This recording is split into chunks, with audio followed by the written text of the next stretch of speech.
Segala puji bagi Allah Jalla Jalaluh yang telah memberikan hidayahnya kepada kita, yang kalau bukan karena petunjuk yang Allah berikan, kita tidak mungkin akan merasakan indahnya hidayah ini. Berapa banyak orang-orang yang beranggapan bahwasanya beragama itu sulit, seakan-akan agama hadir untuk mempersulit hidup manusia, untuk menambahkan beban dan penderitaan kepada manusia. Padahal Allah Azza wa Jalla berfirman, Taha ma anzalna alaikal Qur'an litashqa. Tidaklah kami menurunkan Al-Quran kepadamu agar engkau menderita. Enggak. Illa tadhkiratan liman yakhsha.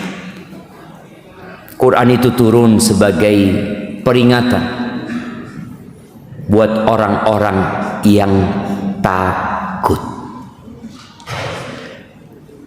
Peringatan tsunami. Tatkala terjadi gempa umpamanya, lalu ada sirine yang dibunyikan. Kira-kira siapa yang akan lari meninggalkan rumahnya menuju ke dataran tinggi? Siapa? Yang takut. Yang takut saja. Ketika dia nggak takut, dia akan tetap di rumah. Tapi tatkala dia takut, maka dia akan mendapatkan manfaat dari peringatan yang diberikan. Al-Quran hudan lil muttaqin. Sejatinya petunjuk itu untuk seluruh umat manusia. Syahrul Ramadan alladzi unzila fihi al-Quran hudan linnas. Tapi di awal Al-Baqarah Allah mengatakan dzalikal kitabu la raiba fihi hudan lil muttaqin. Buat orang-orang yang takut. Agama ini hadir untuk menyelamatkan kita dari segala bencana, mengangkat manusia dari segala keterpurukan. Agama itu jalan keselamatan bagi yang takut. Maka kita bersyukur kepada Allah Azza wa Jalla yang telah menjadikan kita umat Islam, dan semoga Allah mematikan kita di atas Islam. Allahumma salli wa sallim ala abdika wa rasulika sayyidina wa maulana wa habibina wa syafi'ina Muhammad wa ala alihi wa ashabihi ajma'in. Kalau antum dengar nama Nabi Muhammad sallallahu alaihi wasallam, maka bersolawat jemaah. Al-bakhil man dzukirtu indahu falam yusalli alaihi. Kalau mau tahu orang bakhil, bukan orang yang bakhil dengan hartanya, tapi orang yang bakhil dengan lisannya untuk mengatakan sallallahu alaihi wasallam tatkala Nabi Muhammad alaihi salatu wassalam disebutkan namanya, padahal beliau adalah juru selamat kita. Kita nggak akan selamat kecuali mengikuti jalan Rasul sallallahu alaihi wasallam. Amma ba'd, setiap rakaat salat kita senantiasa mengatakan iyyaka na'bud wa iyyaka nasta'in. Lalu kita meminta pertolongan kepada Allah, dan yang pertama kita pinta, dan yang paling utama dan yang selalu adalah ihdinas siratal mustaqim. Tunjukkan kepada kami jalan yang lurus. Sebagian kita sudah membaca ihdinas siratal mustaqim 40 tahun. Ada yang sudah 50 tahun. Bahkan ada yang 60 tahun dia membaca ihdinas siratal mustaqim. Dari subuh ke zuhur ada potensi kita nggak berjalan di siratal mustaqim. Dari zuhur ke asar, dari asar ke maghrib, dari maghrib ke isya, ada yang ditambah ba'diyah dan qobliyah, ada yang ditambah sholat malam. Bayangkan berapa kali dalam sehari dia mengatakan ihdinas siratal mustaqim. Karena sejatinya kita semua tersesat, nggak ada yang benar manusia itu. Kata Allah Azza wa Jalla dalam hadis yang diriwayatkan Imam Muslim, dalam sebuah hadis qudsi, Allah Jalla Jalaluhu mengatakan, ya ibadi kullukum dhallun illa man hadaitu. Wahai hamba-hambaku, kalian semuanya tersesat kecuali orang yang aku kasih petunjuk, kata Allah. Fastahduni ahdikum, mintalah kalian hidayah kepada aku, pasti aku kasih petunjuk. Maka kita nggak berhenti mengatakan ihdinas siratal mustaqim, jalan yang lurus. Siratal ladzina an'amta alaihim, jalan yang engkau berikan nikmat buat orang-orang yang meniti jalan itu. Ghairil maghdubi alaihim, bukan jalan orang-orang yang engkau murkai, ya Allah. Dan bukan pula jalan waladhdallin, orang-orang yang tersesat. Siapa orang-orang yang Allah murka sama mereka? Manusia yang tahu kebenaran tapi tidak mau mengamalkan. Seperti orang-orang Yahudi. Apakah Yahudi tahu bahwasanya Nabi Muhammad alaihi salatu wassalam adalah nabi penutup para nabi? Tahu. Ada di kitab mereka. Salman Al-Farisi kenapa bisa sampai Madinah? Dia mendapat kearahan dari pendeta-pendeta bahwa akan diutus nabi yang tempat hijrahnya dipenuhi pohon kurma. Kenapa di kota Madinah? Tatkala Rasul sallallahu alaihi wasallam hijrah, sudah ada Yahudi yang tinggal ratusan tahun sebelum. Kok bisa ada Yahudi kota Madinah? Bukankah mereka seharusnya ada di Palestina? Seharusnya mereka ada di Urshalim. Kenapa mereka ada di Madinah? Nunggu Nabi. Setiap kali terjadi gesekan antara bangsa Yahudi dan bangsa Arab, dan bangsa Yahudi terpojokkan, maka mereka akan mengucapkan sebuah ucapan harapan, menumbuhkan optimisme di dalam jiwa bangsa Yahudi dengan mengatakan sayati nabi, akan datang nabi, kata mereka, yang zamannya sudah dekat, yang nanti kita akan membantai kalian sebagaimana dihabisinya kaum Ad dan Tsamud. Terus dia omongkan ini karena dia yakin dengan Nabi.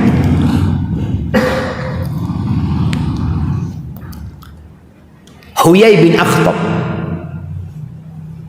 apa hubungan Huyai bin Akhtab sama Nabi Muhammad SAW? Anak kasih hadiah yang bisa jawab. Mertua, masya Allah, fadl. Mertua Nabi SAW, ya. Walaupun mati sebelum Nabi menikah dengan anak. Huyai bin Akhtab ini tokoh Yahudi Bani Nadir. Pada saat hijrahnya Nabi Muhammad SAW, beliau sampai kota Madinah alaihi salatu wassalam sebelum sholat zuhur lah. Maka berita tersebar di dalam kota bahwa Nabi telah datang alaihi salatu wassalam. Ada riwayat yang diperselisihkan berkaitan dengan tala'al badru alaina. Tapi yang jelas di rumah-rumah setiap penduduk Madinah ada disebut nama Muhammad sallallahu alaihi wasallam. Huyai bin Akhtab bersama saudaranya, saudara kandung, namanya Abu Yasir. Ini cerita istrinya Nabi Muhammad SAW, putrinya Huyai bin Akhtab, Sofia. Pagi-pagi ayah dan pamanku itu sudah pergi meninggalkan rumah, dan baru kembali ke rumah ketika senja. Sofia berkata, aku ini putri yang paling dicintai ayahku, yang juga paling disayang oleh pamanku. Biasanya kalau mereka datang, aku akan menyambut mereka dan mereka menggendongku, memelukku, senang dengan anaknya. Tapi hari itu ketika aku datang, mereka datang dalam kondisi gelisah, wajahnya masam, ada kecemasan. Ketika aku datang, mereka tidak memberikan sambutan seperti yang biasa mereka berikan kepada aku. Lalu Abu Yasir bertanya kepada saudaranya Huyai, apakah benar dia Nabi yang disebutkan dalam Taurat dan dalam Injil? Kata Huyai bin Akhtab, betul dia.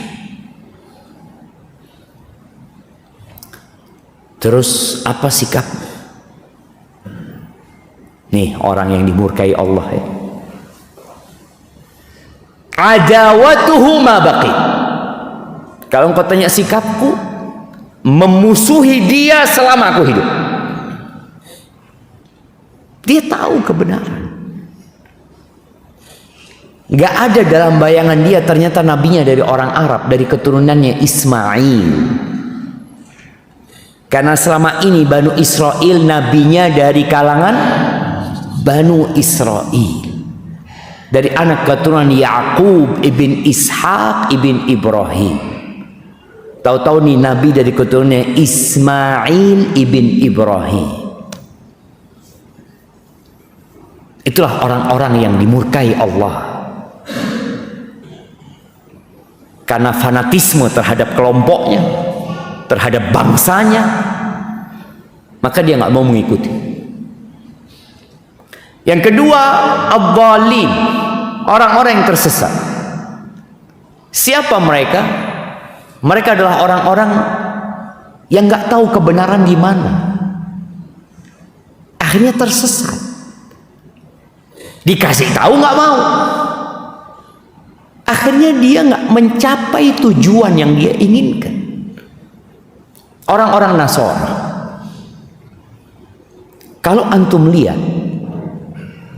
bagaimana bencinya Nasoro kepada Yahudi itu dulu, karena dianggap bangsa Yahudi ini adalah orang-orang yang melakukan konspirasi sehingga kerajaan hendak membunuh Nabi Isa alaihissalam. Itu kerjaannya Yahudi. Mereka yang mengatakan Nabi Isa adalah anak zina. Bayangin, mereka tahu bukan kan? Mereka tahu, tapi mereka nggak mau mengikuti. Sebagian Nabi mereka bunuh, sebagian Nabi mereka dustakan. Ini Nasoro yang awalnya benci sama Yahudi, benci sama salib, karena anggapan mereka Nabi mereka dibunuh oleh orang-orang Yahudi. Kok kemudian salib menjadi simbol yang mereka agungkan? Itulah tersesatnya mereka. Semoga Allah Azza wa Jalla memberikan kepada kita hidayah untuk berada di jalan keselamatan. Ahibati fillah, entah berapa ribu tahun yang lalu, berapa puluh ribu tahun yang lalu, ketika Nabi Adam diturunkan dari surga, antum percaya dinosaurus itu ada, jangan? Betul kerangkanya itu. Nah, berapa tinggi dinosaurus yang paling tinggi? Anak kasih hadiah.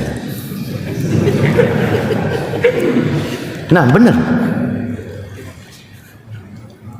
Berapa? Boleh nyontek. Fadl, antum punya handphone silahkan. Ana sambil minum ya. Sebelum ana lanjutkan jamaah, antum sudah kenal nggak dengan kanan kiri antum? Enggak kan? Padahal kita sak dulur, tapi sok nggak kenal. Ayo kenalan dulu antum sama mereka, baru nanti kita lanjutkan. Tanya namanya, dari mana, apa profesinya. Loh, bener loh jamaah. Salaman supaya kita gugur dosa-dosa antum.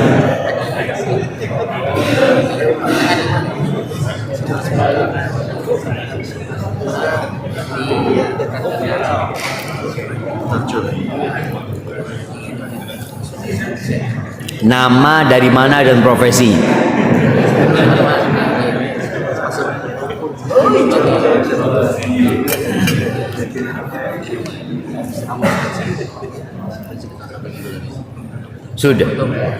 Sudah kenal antum sama kiri antum yang pegang handphone? Sudah kenal dengan kanan kiri antum? Ayo kenalan kok. Suruh kenalan, tidak kenalan. Kenalan dulu. Lu kenalkan diri antum. Jangan tanya saya fulan dan anaknya fulan gitu loh. Sudah. Terus yang kanan. Lu belum.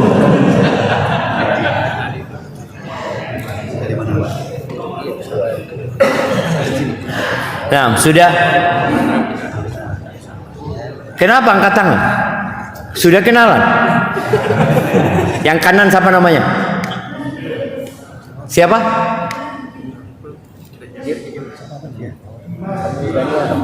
Oke, yang sebelah kiri?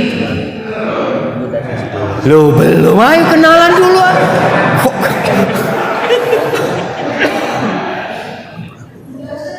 Sudah. Oke, apa jawabannya? Bukan 18 kilo. Oh, alhamdulillah ya. 18 meter. Oke, siap. Nabi Adam berapa besarnya? 30 hasta. Kasihkan hadiahnya dulu jam. Berapa Nabi Adam? 30 hasta. Fadhal, kasih hadiah. Lebih besar mana? Hadiahnya lagi menuju ke antum. Besar mana? Dinosaurus sama Nabi Adam? Nabi Adam. Semananya Nabi Adam, dinosaurus yang paling besar itu cuma sepinggangnya atau sebahunya mungkin. Sepinggang. Bayangin jamaah. Jadi dinosaurus itu kadal-kadal sekarang gitu. Dinosaurus Nabi Adam. Loh iya loh jamaah. Cuma kan karena kita sudah membaca tulisan-tulisan orang barat, apalagi yang mereka tidak beriman bahwasanya manusia pertama adalah Nabi Adam. Sebagian mereka meyakini adanya evolusi seperti itu. Loh, kita meyakini manusia paling pertama yang ada itu Nabi Adam. Besarnya 30 hasta. 60 hasta, kira-kira 28 meter. Dinosaurus yang paling besar cuma 18. Jaraknya 10 meter sama Nabi Adam, jemaah. Kenapa sampai hari ini belum ditemukan kerangka orang-orang yang hidup di zaman Nabi Adam? Yang ditemukan dinosaurus. Modelnya kayak gini, modelnya kayak gini. Tapi Anda nggak mau cerita itu. Itu bukan pembahasan kita. Tapi ketika Nabi Adam diturunkan dari surga, ada banyak cerita ini dalam Al-Quran. Di Al-Baqarah diceritakan, di surat Thaha ayat 123 Allah juga cerita. Kata Allah, qala bita minha jami'an. Turunlah kamu berdua dari surga bersama-sama. Adam dan Hawa. Ba'dukum li ba'din adu. Sebagian kamu menjadi musuh bagi sebagian lainnya. Dikatakan yang diturunkan bukan cuma Adam dan Hawa. Adam, Hawa dan iblis. Dan Allah sudah membuat keputusan sebagian kalian musuh untuk sebagian lain. Lalu Allah berpesan tentang jalan keselamatan. Fa imma ya'tiyannakum minni huda famanittaba'a hudaya fala yadhillu wala yashqa. Kata Allah, maka jika datang kepadamu petunjuk daripada aku, maka barang siapa yang mengikuti petunjukku, fala yadhil, dia tidak akan tersesat, wala yashqa, dan dia tidak akan sengsara hidup. Tidak akan menjadi maghdubi alaihim waladhdallin. Asalkan mengikuti petunjuk. Tapi sebaliknya, waman a'rada an dzikri, di ayat 124 Allah mengatakan barang siapa yang berpaling dari peringatanku. Allah turunkan petunjuk, Allah kasih peringatan, tapi dia abai. Dia berpaling. Dipanggil nggak mau noleh. Dikasih penjelasan pura-pura tuli. Fa inna lahu ma'isyatan dhanka. Maka bagi dia adalah kehidupan yang sempit, yang penuh dengan kesengsaraan dan penderitaan. Bumi yang luas ini, yang seharusnya dadanya menjadi lapang tatkala melihat, tapi gara-gara berpaling dari peringatan Allah, walaupun hidupnya bergelimang harta, penuh dengan kemewahan, Allah sudah putuskan fa inna lahu ma'isyatan dhanka, bagi dia, maka sesungguhnya bagi dia kehidupan yang sempit. Wa nahsyuruhu yaumal qiyamati a'ma, dan kami akan menghimpun dia pada hari kiamat dalam kondisi buta. Di dunia dia bisa melihat, dia bisa memperhatikan, ustadz yang menyampaikan dia juga tahu, Al-Quran yang diturunkan juga dia tahu, tapi dia berpaling darinya, maka pada hari kiamat akan dihimpun dalam kondisi buta. Lalu dia berkata, qala rabbi lima hasyartani a'ma, wahai Rabbku, kenapa engkau himpun aku dalam kondisi buta? Wa qad kuntu basira, padahal dulu ketika aku hidup di dunia aku bisa ngelihat. Bayangin ya, keluar dari kuburnya dia nabrak sana nabrak sini. Orang kalau dari lahir buta, dia akan biasa. Dengan berjalannya waktu, dia bisa berjalan tanpa memiliki mata. Tapi bagaimana dengan kondisi yang awalnya bisa melihat, tahu-tahu buta? Maka Allah mengatakan kepada orang ini, qala kadzalik atatka ayatuna fanasitaha wa kadzalika al-yawma tunsa. Allah mengatakan, demikianlah telah datang kepadamu ayat-ayat kami, lalu kamu melupakannya, meninggalkannya, maka hari ini pun kamu dilupakan. Na'udzubillah min dzalik. Semoga kita termasuk orang-orang yang mengikuti petunjuk Allah Azza wa Jalla. Dan ternyata jalan keselamatan itu hanya satu. Kalau ada istilah banyak jalan menuju Roma, atau semua jalan mengantarkan ke Roma? Iya. Tidak semua jalan mengantarkan ke Roma. Kenapa kok Roma yang menjadi percontohan? Itulah kekalahan orang-orang Islam. Kenapa kok tidak mengatakan banyak jalan menuju ke Mekah? Kok Roma? Di situ ada Vatikan. Itu situ pusatnya atau pemerintahannya orang-orang Katolik di sana. Maka semoga istilah ini dirubah bagi umat Islam ya. Banyak jalan menuju ke Mekah. Bisa lewat travel ini, bisa lewat travel ini, travel mana ya, banyak biro perjalanan insyaallah sampai ke Mekah. Tapi ada yang tidak sampai ke Mekah karena ditipu. Betul jemaah, ada sudah sampai bandara tak berangkat, gak sampai Mekah. Allahu Akbar. Bicara jalan keselamatan itu, semua nabi itu diutus dengan satu agama, yaitu agama Islam. Maka kita harus beriman dengan semua nabi. Itu termasuk rukun iman. Allah berfirman, "Innad dina 'indallah al-Islam." Sesungguhnya agama yang diridhai di sisi Allah hanya al-Islam. Wa makhtalafa alladhina utul kitab. Tuh ahlul kitab, orang-orang Yahudi, orang-orang Nasrani, kok mereka jadi berselisih pendapat, padahal telah turun kepada mereka kitab Taurat, kitab Zabur, kitab Injil.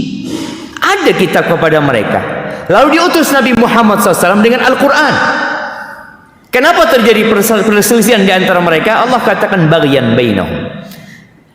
Illa min ba'di ma ja'ahumul ilmu baghyan bainahum. Setelah datang ilmu, mereka tahu.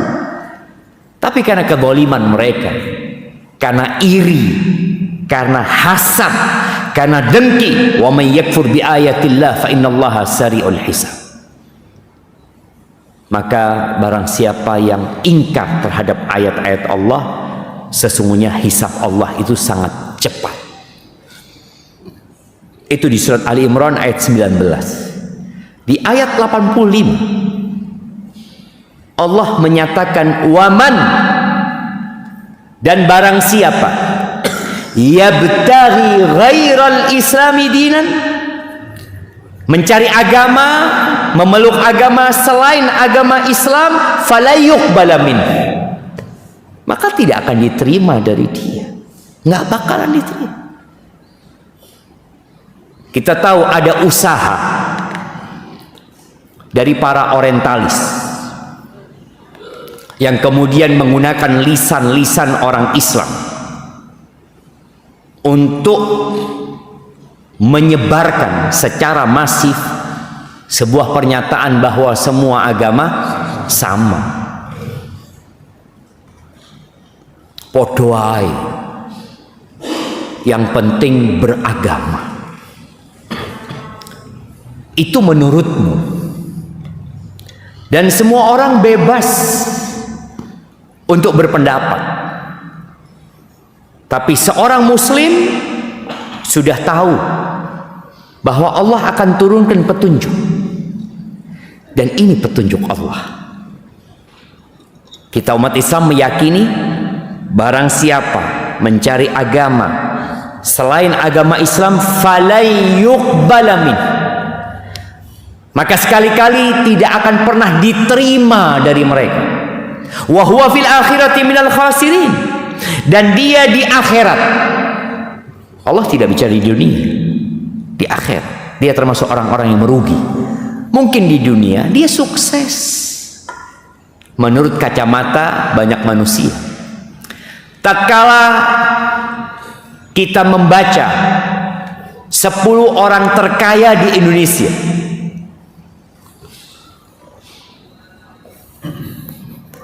siapa yang mau menyebutkan 10 orang terkaya di Indonesia aja? Nggak perlu dihafal jemaah. Antum hafalkan 10 sahabat yang dijamin masuk surga. Siapa yang mau jawab? Naam, fadhal. Iya. Siapa namanya? Akmal, silakan Akmal. Abu Bakar, Umar, Utsman, Ali, Talha bin Ubaidillah, Zubair bin Awam, Sa'id bin Zaid, Abu Ubaidah Amir bin Jarrah,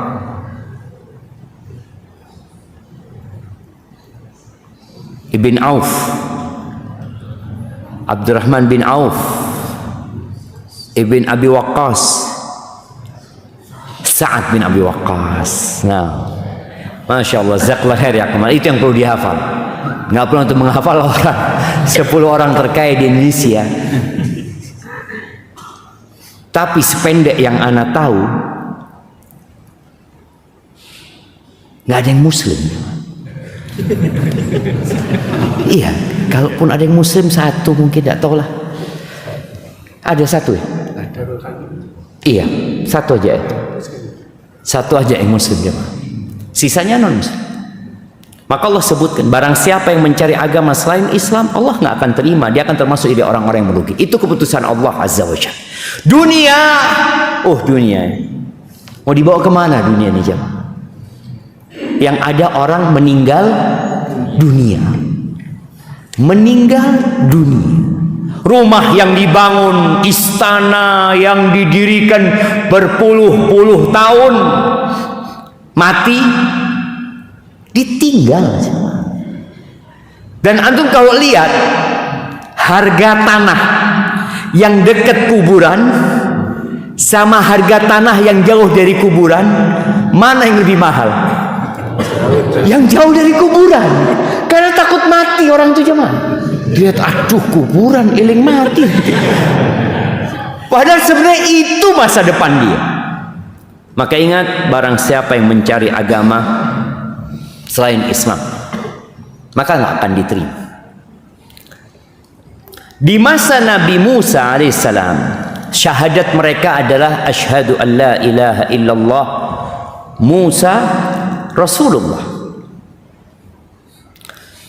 Di masa Nabi Isa alaihissalam, syahadat mereka asyhadu an la ilaha illallah Isa Rasulullah.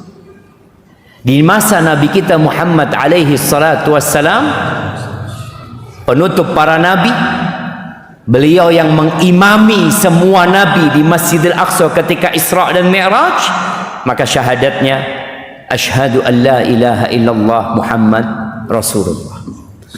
Nabi pernah bersumpah, walladzi nafsu Muhammadin biyadihi, demi yang jiwa Muhammad alaihi salatu wasallam berada di tangan Allah, la yasma'u bi ahadun min hadhil ummah, tidak ada satupun dari umat ini yang mendengar tentang aku, la Yahudi wala Nasrani, tidak orang yang beragama Yahudi atau Nasrani, thumma yamut, kemudian dia mati, walam yu'min billadzi ursiltu bihi, dia tidak beriman yang aku diutus dengannya. Apa kata Nabi alaihi salatu wasallam? Illa kana min ashabin nar, melainkan dia akan menjadi penghuni neraka, pasti. Allah itu mengharamkan surga buat orang-orang yang kafir dan tidak beriman. Umat Islam kalau ingin selamat, tuh kan sudah Islam Ustaz, berarti sudah selamat. Tunggu dulu. Insya Allah umat Islam selamat, semuanya masuk surga. Kata Nabi SAW, kullu ummati yadkhuluna al-jannah, semua umatku masuk surga, kata Nabi SAW. Illa man aba, kecuali yang enggan masuk surga, nggak mau masuk surga. Kata para sahabat, wa man ya'ba ya Rasulullah, siapa orang yang nggak mau masuk surga gitu loh. Ada yang tidak mau masuk surga jemaah? Nggak ada. Ternyata ada orang yang enggan masuk surga. Nabi alaihi salatu wasallam mengatakan, man ata'ani dakhalal jannah, barang siapa yang patuh sama aku, dia masuk surga. Wa man asani faqad aba, dan barang siapa yang bermaksiat kepadaku, nggak nurut sama aku, maka dia enggan masuk surga. Lisannya ngomong mau masuk surga, tapi amalannya membuktikan dia enggak. Surga umpamanya di timur, dia ke barat. Loh, katanya mau masuk surga. Lu di sana lu surga. Berat jalannya. Karena memang surga itu dikelilingi oleh hal-hal yang dibenci oleh jiwa. Huffatil jannah bil makari. Jalan menuju surga kata Allah, falaqtahamal aqabah. Jalannya terjal. Orang kalau jalan di jalan yang landai, enak nafasnya jemaah. Tapi kalau jalannya terjal, heart rate-nya kadang-kala sampai 190. Iso jantungan. Kadang-kala dia akhirnya turun. Ngos-ngosan. Iya. Jalan menuju surga itu ngos-ngosan. Kalau menuju neraka turun zaman. Nggak pakai gas antum sudah. Tahu-tahu nyemplung ke neraka. Dan yang membuat orang suka ke neraka karena kanan kirinya indah, menyenangkan. Syahwat itu menyenangkan. Tapi ketika menuju ke surga, Allahu Akbar, Allah menyebutkan tentang penghuni surga itu, kanu qalilan minal laili ma yahja'un. Mereka kalau malam tidurnya sedikit. Wah, anak sedikit Ustaz. Alhamdulillah Ustaz. Nonton bola terus. Nunda. Mereka tidurnya sedikit, sholat malam. Wabil ashari hum yastaghfirun. Di waktu sahur mereka istighfar aja. Sudah kita kayak gitu ya. Waduh. Rasul sallallahu alaihi wasallam sholat sampai bengkak kakinya. Kita bengkak karena apa? Kagian lunggu. Ini sholat sampai bengkak sallallahu alaihi wasallam. Kita ini akan masuk bulan Sya'ban. Apa yang dikerjakan Nabi alaihi salatu wasallam di bulan Sya'ban? Kana yasumu Sya'ban kullah. Kana yasumu Sya'ban illa qalila. Beliau di bulan Sya'ban puasa full. 1 bulan. Di riwayat lain dikatakan illa qalila, kecuali sedikit yang tidak puasa.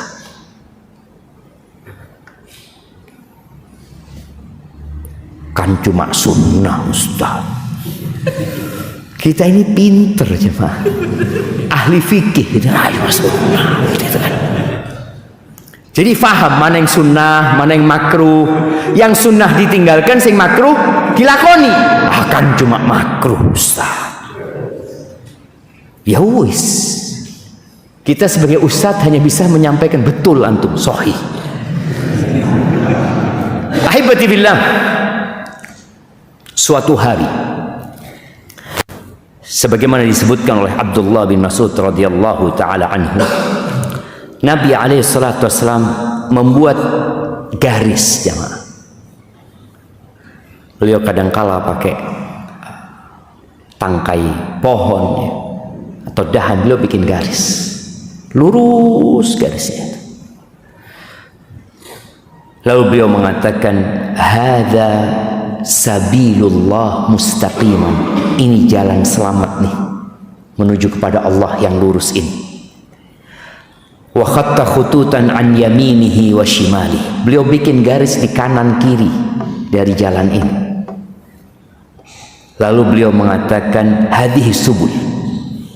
Ini subul, lorong-lorong jalan-jalan nih. Laisa minha sabilun illa alaihi syaitanun yad'u ilaih. Di setiap jalan itu selalu ada satu setan yang mengajak. Ayo, diajak terus sama setan untuk keluar dari jalan yang lurus ini. Lalu beliau membaca firman Allah Azza wa Jalla di surat Al-An'am ayat 153, wa anna hadza sirati mustaqiman fattabi'uh. Dan bahwasanya ini adalah jalanku yang lurus kata Allah. Fattabi'uh, ikuti kalian. Kembali kepada cerita Nabi Adam waktu turun, dikasih tahu, apabila datang petunjuk kepadamu, barang siapa yang mengikuti petunjukku, maka tidak akan tersesat. tidak akan sengsara. Maka di sini Allah mengatakan wa anna hadza sirati mustaqiman fattabi'u wa la tattabi'us subul fatafarraqa bikum an sabili. Kalian jangan mengikuti jalan-jalan yang lain. Ini loh jalannya Nabi Muhammad sallallahu alaihi wasallam. Kalau kalian mengikuti jalan yang lain, ya kalian akan bercerai-berai dari jalan Allah, akan keluar dari jalan keselamatan. Dzalikum wasaqum bihi la'allakum tattaqun. Yang demikian itu diperintahkan Allah agar kalian bertakwa. Sedih kita melihat perpecahan yang terjadi di umat Islam. Tapi ternyata itu sebuah keniscayaan yang sudah pernah disampaikan oleh Rasul sallallahu alaihi wasallam, bahwa ternyata memang masuk surga itu membutuhkan perjuangan. Kadang-kala kita harus mengorbankan keluarga kita. Bagaimana para sahabat Nabi ketika mereka berada di kota Mekah demi mempertahankan iman mereka, sebagian mereka dibunuh, dan pada akhirnya semua yang beriman harus meninggalkan kota Mekah, hijrah menuju ke kota Madinah. Rumahnya ditinggalkan, pekerjaannya ditinggalkan, keluarganya ditinggalkan, ada yang istrinya ditinggalkan, ada yang suaminya ditinggalkan. Ada sahabat perempuan yang hijrah meninggalkan kota Mekah, ditinggal suaminya, udah nggak sama jalannya, maka membutuhkan perjuangan. Nabi SAW pernah menyampaikan, iftaraqatil Yahud, bangsa Yahudi itu terpecah belah ila 71 firqah, mereka menjadi 71 golongan.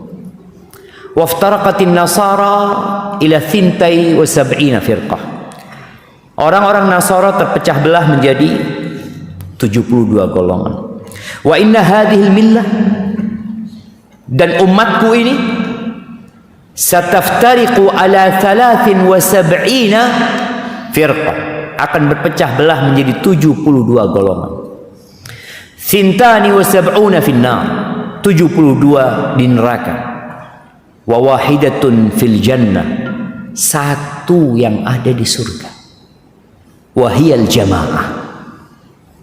Ini maksud dengan yang selamat adalah al-jamaah, kata Nabi SAW. Ini hadis riwayatkan Abu Dawud, Al-Hakim, dan di riwayat lainnya, di riwayat Imam Tirmidzi, ketika Rasul SAW ditanya tentang yang selamat, ketika beliau mengatakan alaihi salatu wassalam kulluha finnar illa wahidah, semuanya di neraka kecuali satu, maka para sahabat bertanya radhiyallahu taala anhum, wa man hiya ya Rasulullah, siapa dia ya Rasulullah, siapa yang selamat?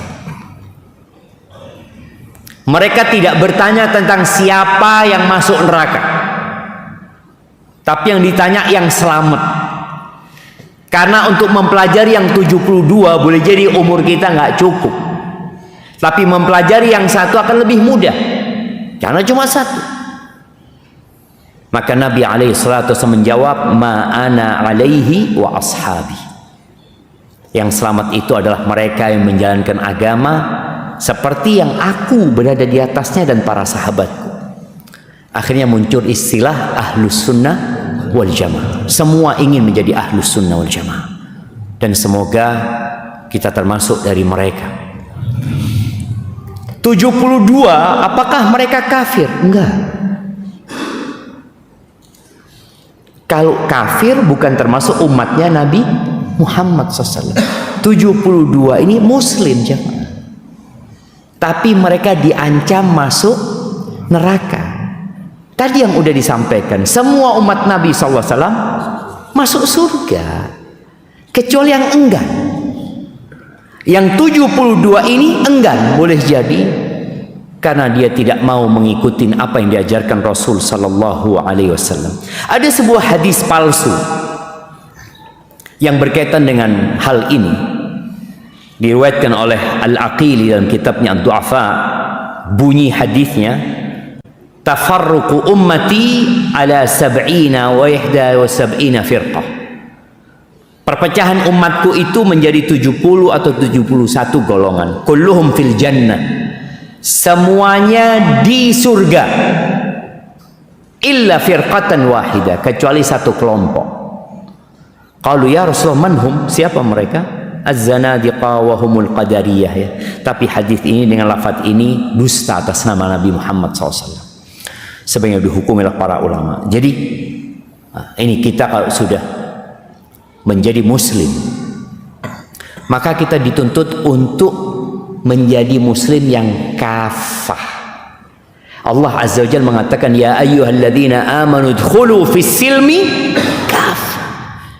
Wahai orang-orang beriman, ini orang sudah beriman, disuruh sama Allah udkhulu fis silmi kafah wa la tattabi'u khutuwatis syaitan. Jangan ikutin langkah-langkahnya setan. Jadi bagaimana kita menjadi muslim yang kafah? Akidahnya Islam, ibadahnya Islam, muamalahnya Islam. Kenapa sekarang muncul bank syariah? Kenapa dulu nggak ada? Kapan bank syariat itu muncul? Tahun berapa?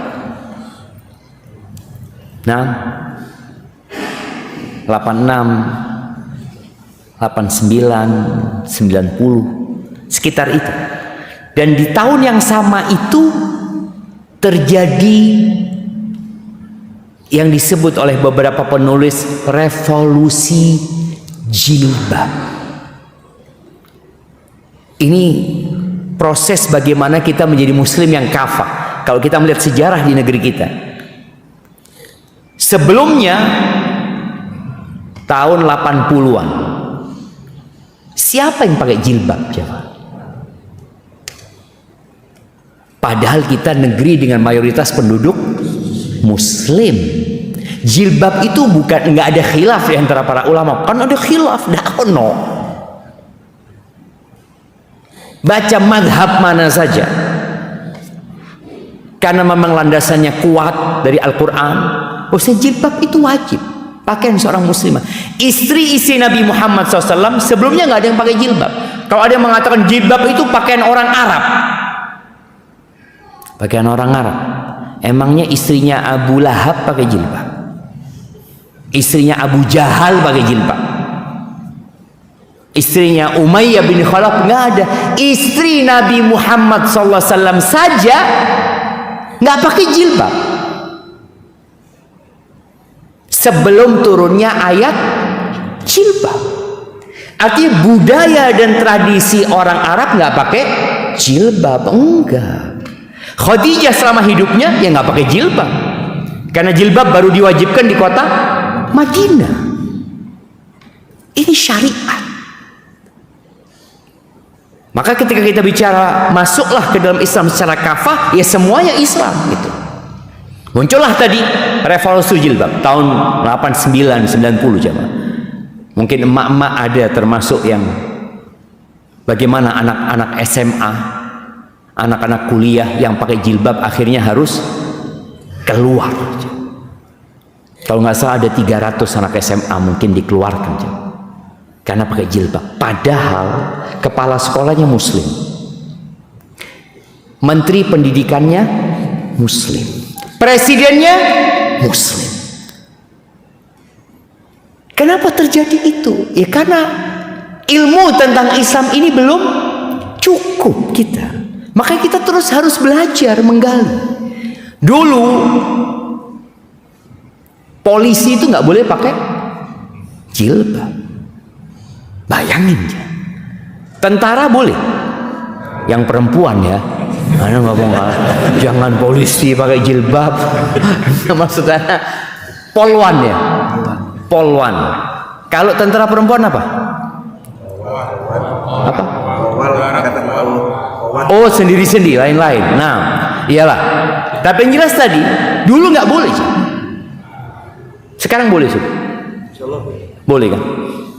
Anda ingat dengan istrinya seorang jenderal bintang 2. Dia haji. Pada masa itu belum boleh pakai jilbab.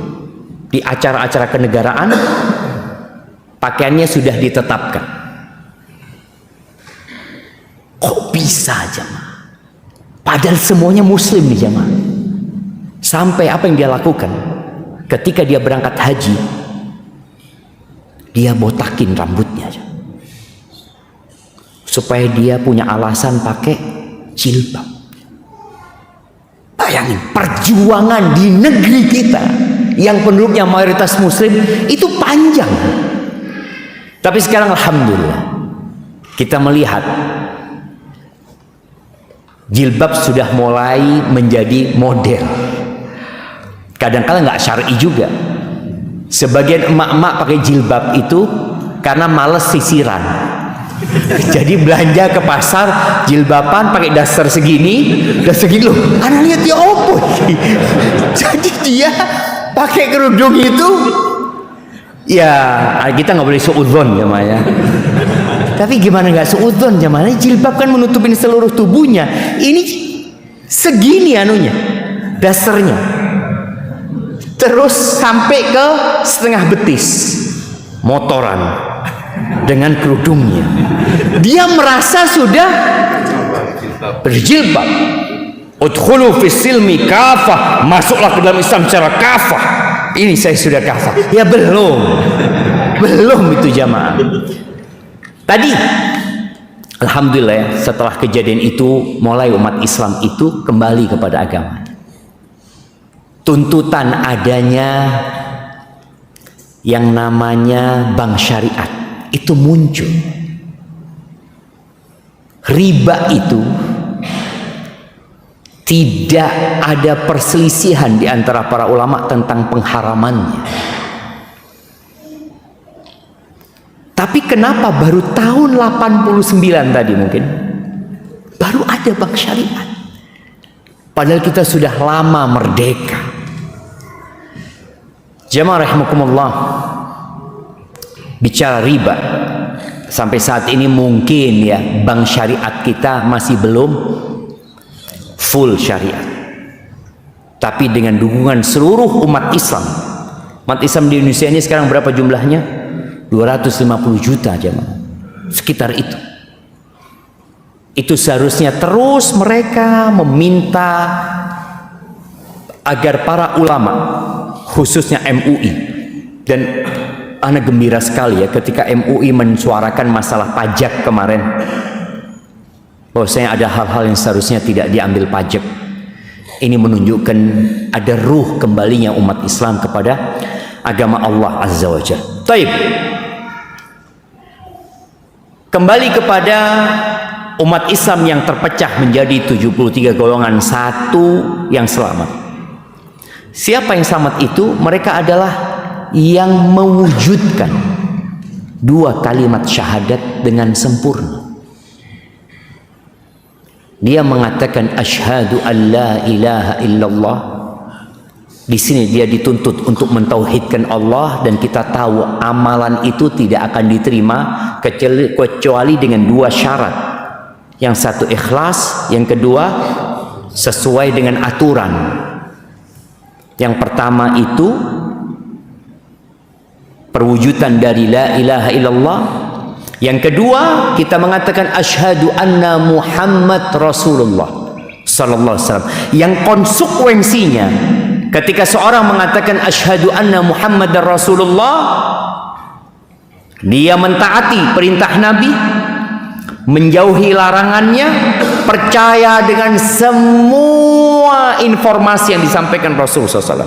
Mau masuk akal, tidak masuk akal, cerita Isra Mi'raj masuk akal apa enggak? Enggak masuk. Masuk akal enggak? Akalnya siapa? Ketika Nabi SAW pulang dari Masjidil Aqsa, beliau pagi itu sudah ada di Mekah. Datang nih Abu Jahal, melihat di wajah Nabi SAW ada kecemasan.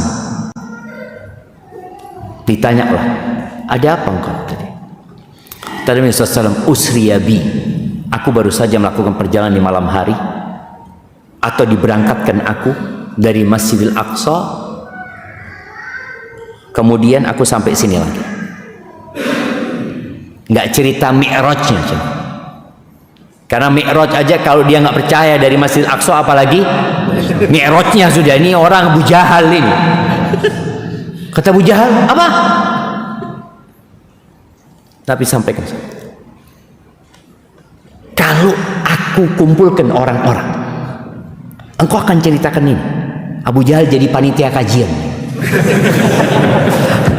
Dia mengatakan, kalau aku kumpulkan orang-orang itu, engkau akan sampaikan ini. Iya, kata dia.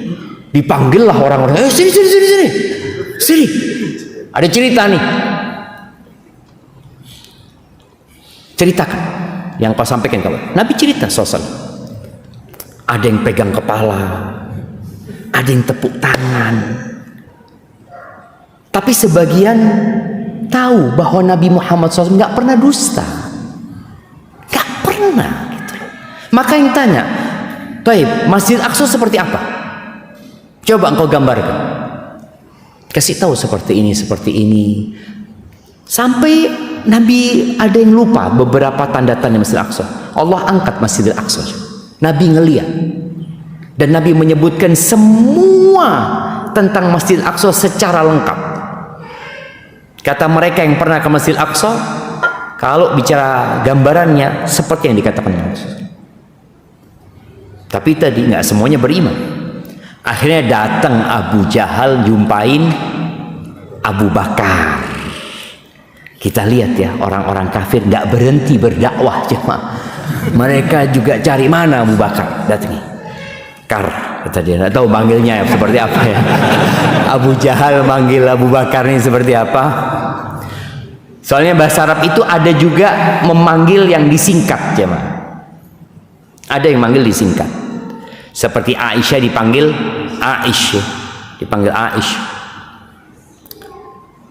Abu Bakar, kata dia, engkau sudah dengar berita yang viral, kata dia. Mungkin ya, kalau sekarang kan orang selalu ngomong ini ada berita yang viral apa katanya Abu Bakar, katanya sohibmu dia mengaku kalau baru saja berangkat dari Masjidil Aqsa dan sudah balik paginya udah nyampe sini. Kata Abu Bakar, kalau dia berkata demikian benar. Kata Abu Jahal, ayolah Abu Bakar, mikir gitu. Masa udah mikir itu loh. Ini repot ketemu Abu Bakar ini. Coba kau mikir itu. Kata Abu Bakar, aku itu percaya dengan berita langit yang datang pagi dan petang. Apalagi cuma Masjidil Aqsa. Nah, ini akal. Aku percaya dengan berita yang datang dari langit. Kalau jaraknya Masjidil Aqsa, kita tahu semua 1 bulan perjalanan naik onta. Kalau naik onta dari langit, siapa yang tahu? Dan aku percaya. Maka sejak itu disebut Abu Bakar As-Siddiq. Maka di sini kita sebagai seorang Muslim percaya, nggak perlu antum mengatakan kalau ada orang loh. Kalau ada pesawat kan kita tahu sekarang 1 jam udah nyampe gitu. Dulu udah ada pesawat. Seperti itu. Maka Abu Bakar tidak berbicara tentang masalah kendaraan yang dipakai Nabi SAW, tapi dia berbicara dengan kacamata iman, dengan kacamata asyhadu an la ilaha illallah wa asyhadu anna Muhammad Rasulullah sallallahu alaihi wasallam. Kemudian yang keempat, wa alla yu'badallah illa bima syara. Konsekuensi kita berada di jalan keselamatan ini, mengikuti Nabi alaihi salatu wasallam, kita tidak boleh beribadah kecuali dengan syariatnya Nabi Muhammad SAW. Nggak boleh kita beribadah dengan syariatnya Nabi Musa, dengan syariatnya Nabi Isa, dengan syariatnya siapapun di muka bumi ini.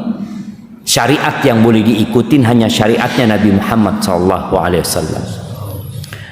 Salat subuh berapa rakaat? 2. Boleh nggak 4 rakaat antum? Salat Ustaz. Salat.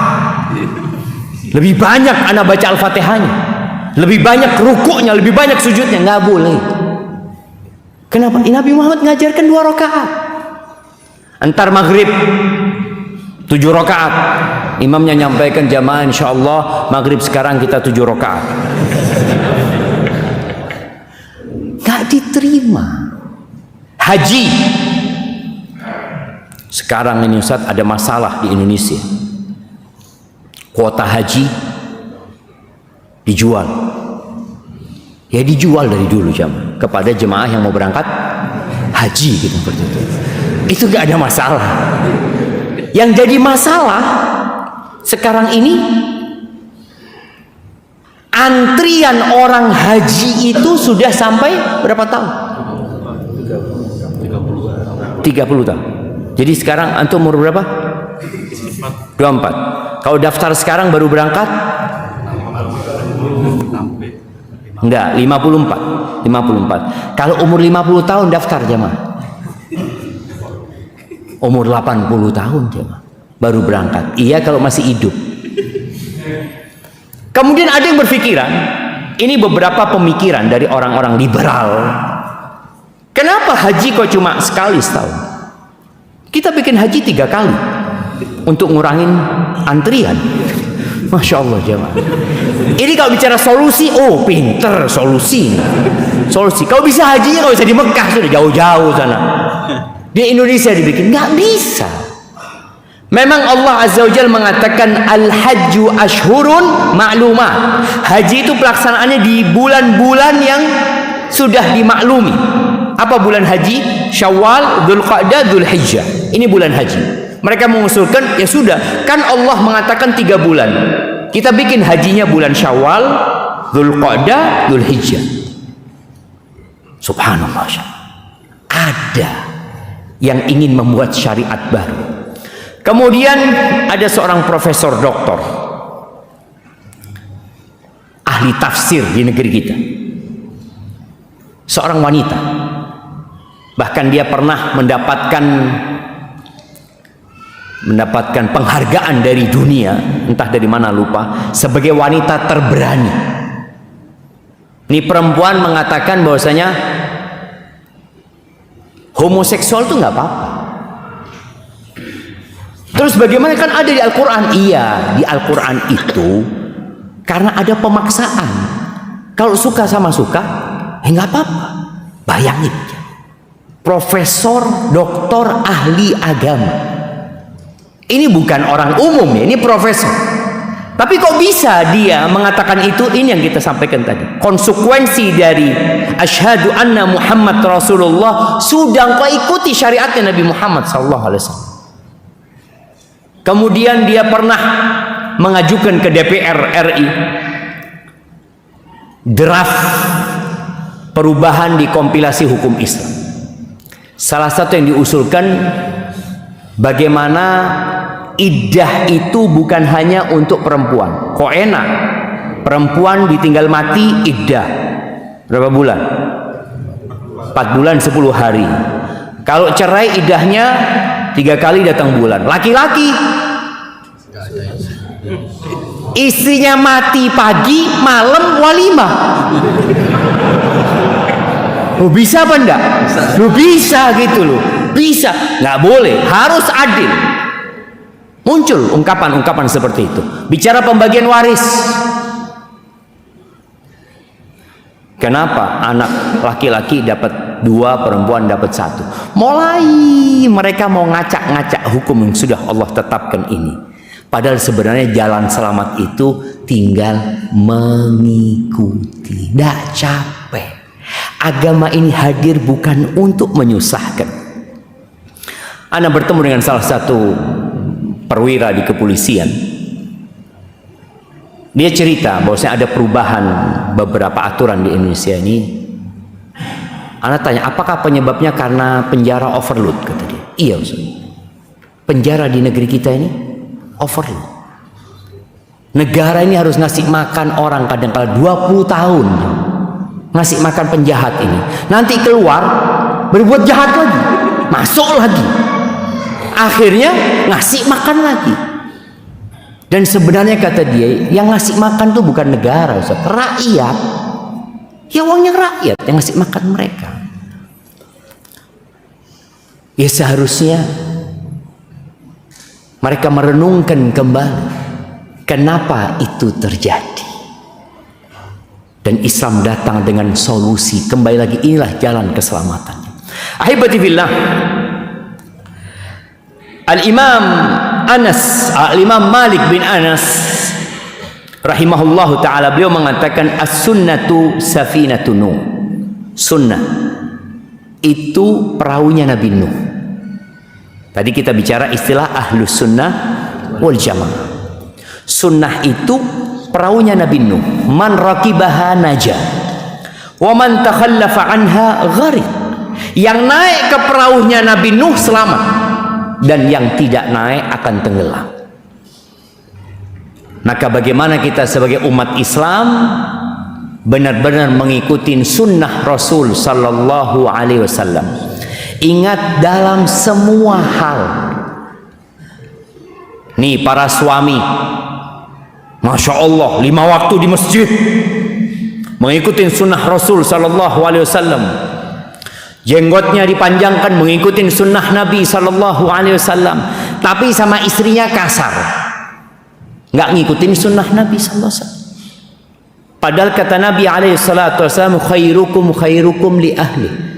Orang yang terbaik di antara kalian adalah yang paling baik sama keluarganya. Maka kadang-kala ada perempuan-perempuan yang mengadu, kenapa suamiku katanya udah ngaji, udah belajar, udah ingin Islamnya kafah, tapi kok nggak lembut dia, kok kasar, kok belum baik. Perhatikan hal itu. Dagang, ngikutin sunnah Nabi sallallahu alaihi wasallam. Yang jadi pegawai, jadilah pegawai yang mengikuti sunnah Nabi SAW. Apa kata Nabi alaihi salatu wassalam? Innallaha yuhibbu idza amila ahadukum amalan ayyutqina. Sesungguhnya Allah cinta apabila seorang di antara kalian beramal, melakukan sebuah perbuatan, dia sempurnakan amalan itu.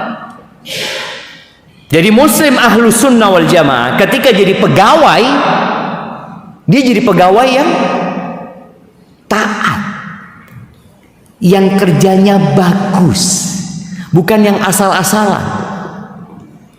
Kadangkala sebagian orang karena merasa dia sudah belajar sunnah, Masya Allah, dia lagi kerja jaga toko, tahu-tahu toko tutup tokonya. Kenapa? Kajian Ustaz Syafiq, kata dia. Loh, kajian kerja awak. Oh, tapi kajian ini lebih utama. Ada yang wajib, ada yang sunnah. Engkau punya kontrak kerja, wajib engkau penuhi. Sedangkan ngaji ini, oke, nuntut ilmu itu wajib, tapi nggak harus pas waktu kerja. Ada waktu lain. Maka ini harus menjadi perhatian kita. Jadi menjadi ahlu sunnah secara total. Akhlaknya akhlak ahlu sunnah wal jamaah. Jangan cuma sholatnya di soft pertama, tapi waktu kerja soft terakhir. Telat-telat nggak apa-apa lah Ustaz, urusan dunia.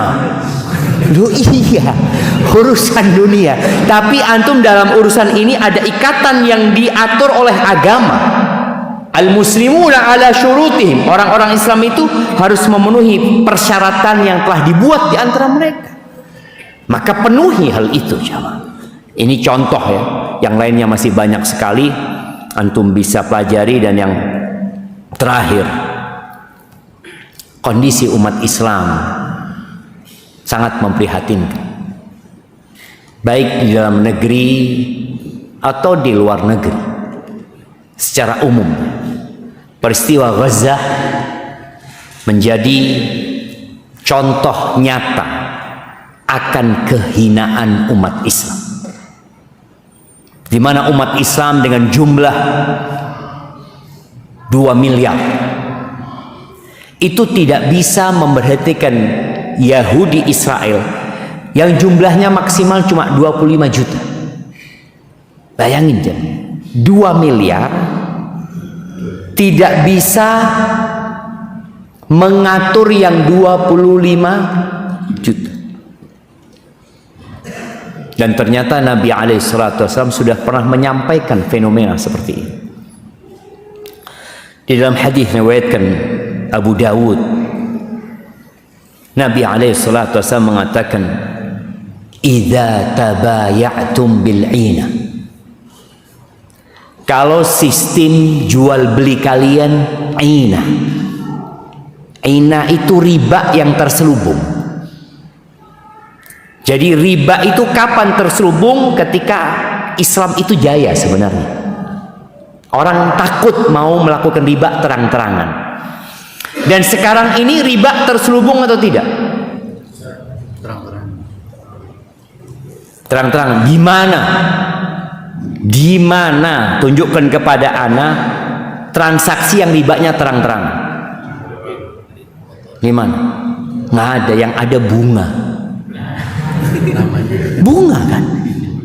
Coba dikatakan, Pak, ini ribanya sekalian, ini ribanya 5%. Na'udzubillah, haram riba. Oh ya, afan, bunganya. Oh ya, kalau bunga nggak apa-apa. Antum bisa bayangin jemaah. Perubahan kata itu membuat orang berubah sikap. Dulu, waktu anak SD, SMP sama SMA mungkin, ada sebuah istilah yang sekarang sudah nggak ada. Dulu ada istilah namanya WTS. Ini generasi sekarang. Apa WTS itu? Nggak tahu. Nah, wallahu a'lam, nggak tahu coba. Kalau yang tua-tua gini tahu.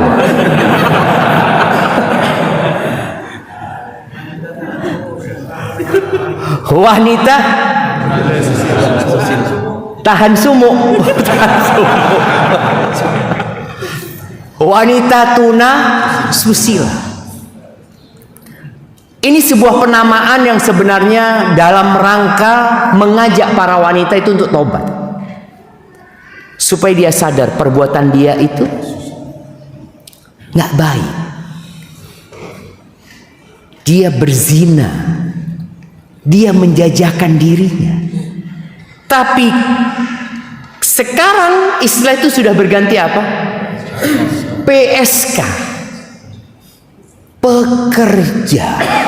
Kerja saya, Pak. Oh iya, pekerja seks komersil. Dan ada yang jahat di sini. Anda bertemu dengan seorang dokter spesialis yang dia menangani kasus aib di negeri kita, di mana dia biasanya berangkat ke tempat-tempat pelacuran itu, kemudian diperiksa kan. Ana sampaikan kepada dokter ini, dok, apa nggak bisa ngajak ustadz ya ke sana untuk memberikan pencerahan agar mereka bertaubat kepada Allah Azza wa Jalla? Kata dia, nggak bisa. Yang bisa kita lakukan hanya memberikan penyuluhan bagaimana mereka berzina aman. Na'udzubillah. Kira-kira tobat nggak dia jemaah? Sulit akan tobat. Tapi ketika dulu dia menyandang WTS, malu dia jemaah. Malu. Baik, bicara riba nih. Kalau sistem jual beli kalian riba yang terselubung, akhirnya orang melakukan riba itu nggak ada masalah gitu. Kredit ini, kredit itu, nggak ada riba di sana, yang ada bunga. Kalau nggak bunga, denda atau apalah bahasanya seperti itu.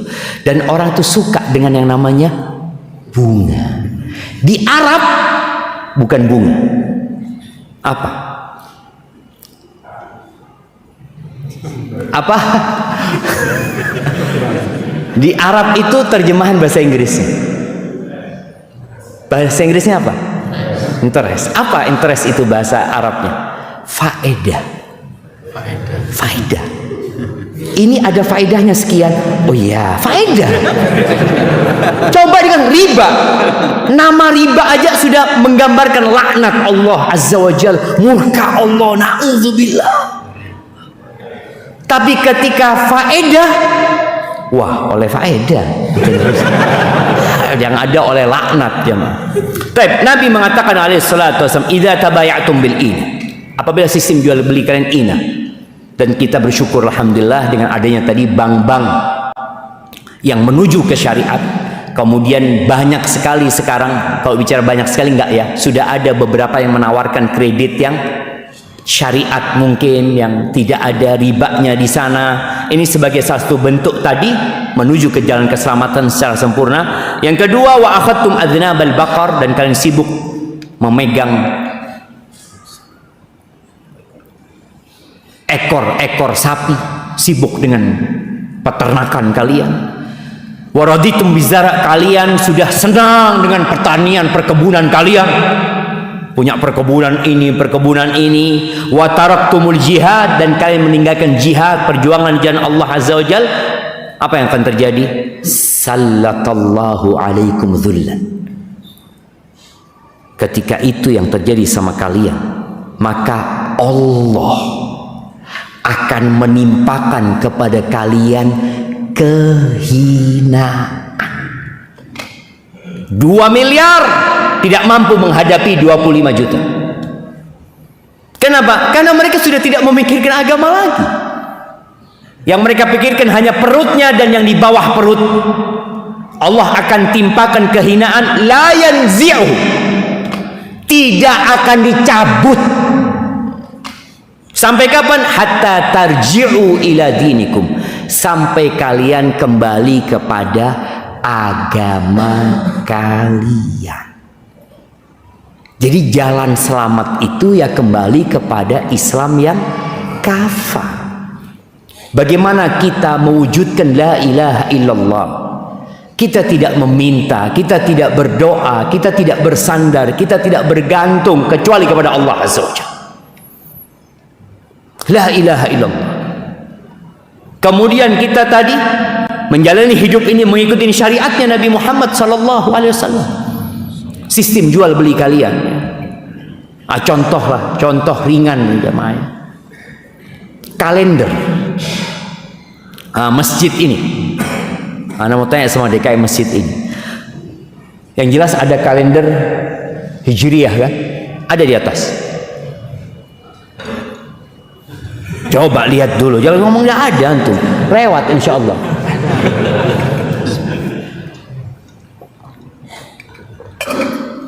Ada nggak? Loh, antum lihat, anak nggak kelihatan coba.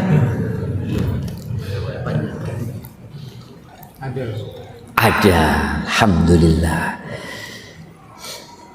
Penggajian di masjid ini pakai kalender Hijriyah apa Masehi? Hijriyah, alhamdulillah. Artinya ini dalam rangka tadi kembali kepada Islam. Kenapa kita banyak lupa dengan kalender Hijriyah? Kalau kita tes di masjid ini, kira-kira berapa persen yang tahu dengan kalender Hijriyah? Kira-kira jemaah. Ya, ana ndak suudzon jemaah ya. Kalau ngeliat wajah-wajah kayak gini, kayaknya banyak yang nggak hafal gitu. Banyak yang nggak hafal jemaah. Tadi malam anak tes, sebutkan pas. Oke. Bagaimana kita tes antum? Bulan pertama apa dalam Islam? Si ini yang ditanya ini. Oh, masya Allah. Belakangnya setelah Muharram apa? Pas ya. Sebenarnya pas. Apa? Sebelahnya Safar, betul. Setelah Safar, Rabiul Awal, Rabiul Akhir. Bisa lihat, jangan rame-rame antum. Ini sedang tes. Nah,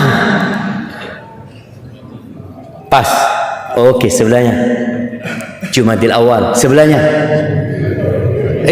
jangan rame-rame. Kalau kerja kelompok bisa semuanya jamaah.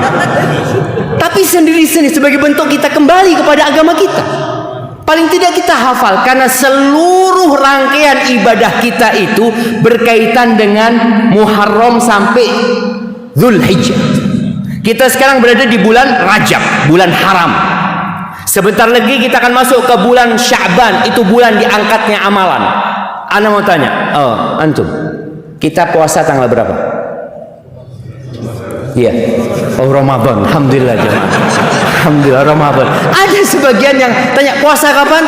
Februari insya Allah. Ya mungkin tanggal 19 Februari. Kok iso puasa Februari gitu kan? Tidak ada. Puasa itu 1 Ramadan. Tapi kan enggak. Kita kebalikannya. Semua ibadah akhirnya diikat dengan Masehi. Padahal kita tahu semua. Sebelum Masehi itu bahasa Inggrisnya apa? Apa? Before Christ, sebelum Kristus. Sebelum Kristus. Itu kalendernya mereka. Kita kenapa kok bisa ngikutin mereka? Salah satunya karena kita dijajah Belanda 350 tahun. Tapi kan kita udah merdeka. Apa yang menghalangi antum untuk menghafal kalender Hijriah?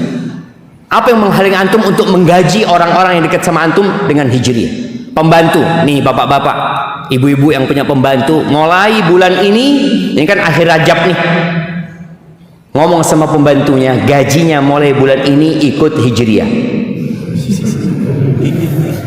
Loh iya, jadi yang Januari kasih full sudah, jazakallah khair, seneng dia, dianggap Januarinya full karena akan masuk bulan Sya'ban. Insya Allah pembantu kita hafal kalender Hijriah. Setiap tanggal 25 dia tunggu-tunggu kapan 25 Sya'ban, kapan 25 Ramadan, kapan 25 Syawal, Dzulqa'dah, Dzulhijjah, hafal.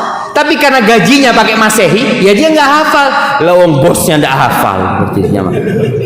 Maka jamaah, kembalilah kepada agama dengan cara kita belajar.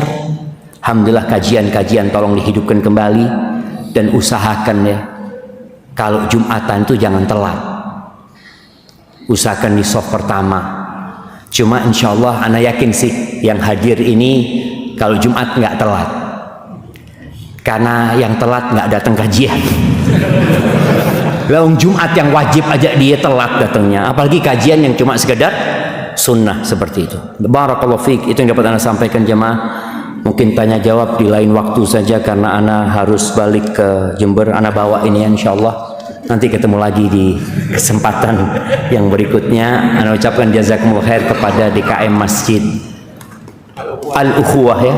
Al-Ukhuwah, masjid ini masjid Ukhuwah. Maka tadi kalau antum datang ke masjid tolong kenalan dengan yang kanan kirinya.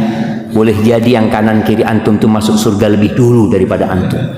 Dan boleh jadi kalau dia ingat sama antum, dia akan memberikan syafaat kepada antum. Subhanakallahumma wa bihamdika asyhadu an la ilaha illa anta astaghfiruka wa atubu ilaik. Wassalamualaikum warahmatullahi wabarakatuh.